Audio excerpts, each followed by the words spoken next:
Air, unsur paling murni di muka bumi.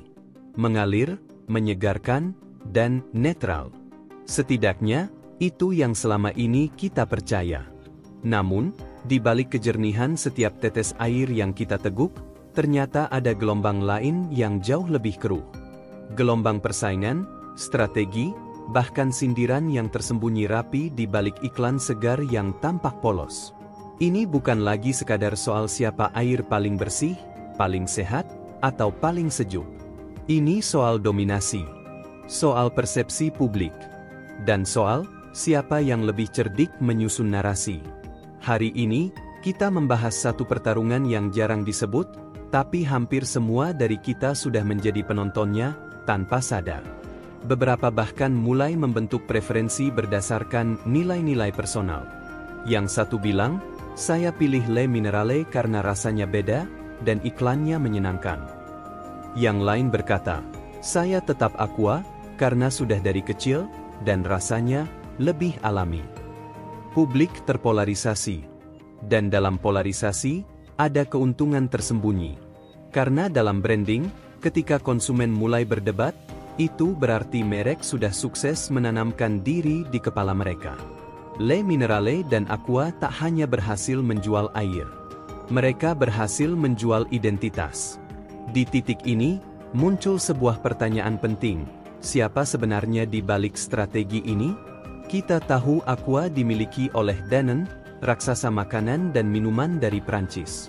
Sementara Le Minerale berada di bawah Mayora Group, salah satu konglomerat FMCG terbesar di Indonesia. Dua kekuatan besar. Dua pendekatan berbeda. Danone datang dengan filosofi One Planet, One Health. Fokus pada keberlanjutan, netralitas, dan edukasi publik. Sementara Mayora dikenal lebih agresif. Mereka tahu cara membentuk opini publik lewat iklan yang catchy, jingle yang melekat, dan rasa emosional yang kuat. Lihat produk-produk mereka sebelumnya, Bang Bang, Torabika, Kopiko. Semuanya punya pendekatan branding yang kuat dan mengakar. Le Minerale pun demikian. Ia lahir dari pabrik komunikasi yang sudah sangat berpengalaman membentuk persepsi. Bahkan ada yang menyebut, Le Minerale adalah produk iklan, terlebih dahulu, baru air mineral kemudian. Sementara Aqua, tetap mengandalkan reputasi lama. Stabil, tenang, tidak ikut gelombang. Tapi apakah strategi itu cukup di era digital saat ini? Di media sosial, kecepatan dan kreativitas sering lebih menang daripada reputasi.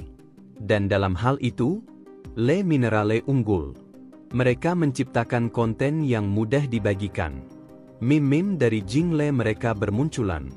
Bahkan ada TikTok challenge yang menirukan cara minum Le Minerale dengan pose tertentu. Aqua terlihat lambat. Iklannya terlalu sinematik, terlalu serius. Kurang bisa dibagikan. Kurang bisa dijadikan bahan lucu-lucuan. Di sini, kita melihat bahwa perang ini bukan lagi di TV, tapi di ponsel, di tangan generasi muda, di algoritma. Dan disitulah letak kekuatan Le Minerale. Mereka tidak hanya ingin masuk ke mulutmu, tapi juga ke feed Instagram MU. Namun, Aqua bukan tanpa strategi. Mereka mulai menggandeng figur publik yang lebih luas, dari aktivis lingkungan, guru, hingga atlet. Aqua juga mendorong narasi konservasi air, edukasi lingkungan, dan social impact. Pesannya jelas, kami bukan hanya menjual air. Kami menjaga sumbernya. Menjaga ekosistem. Mereka mencoba menang bukan dengan menjadi seru, tapi menjadi bermakna. Tapi pertanyaannya, di tengah banjir konten digital hari ini, mana yang lebih efektif? Makna atau hiburan? Karena di dunia serba cepat ini, orang lebih mudah mengingat yang membuat mereka tersenyum, daripada yang membuat mereka berpikir. Di titik inilah, pertarungan dua merek air ini menjadi sangat kompleks. Di permukaan, ini adalah soal rasa dan harga. Tapi lebih dalam, ini adalah soal narasi. Soal psikologi. Soal simbol. Le Minerale membawa simbol kesegaran baru, gaya baru, suara baru.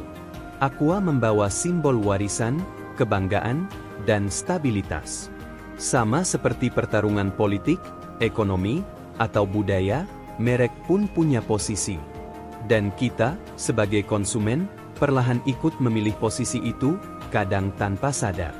Ketika kita membeli Le Minerale, mungkin kita sedang berkata, aku suka sesuatu yang baru, segar, dan berani beda. Ketika kita membeli Aqua, mungkin kita sedang berkata, aku percaya pada yang sudah terbukti, sudah lama, dan terasa aman. Tapi apakah kita benar-benar memilih karena alasan itu? Atau kita sudah dipilih?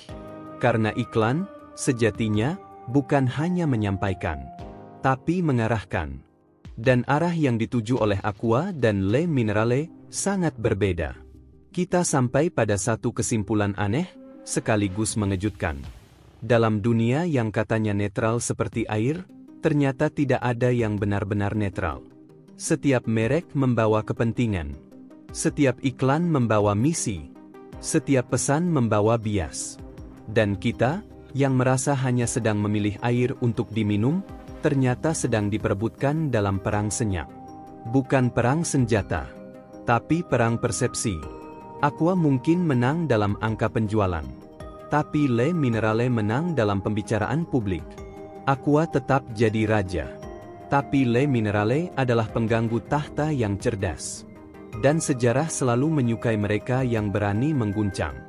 Air dianggap suci, dianggap murni, tapi di balik kejernihannya, ternyata bisa mengalirkan banyak hal, uam, emosi, bahkan konspirasi.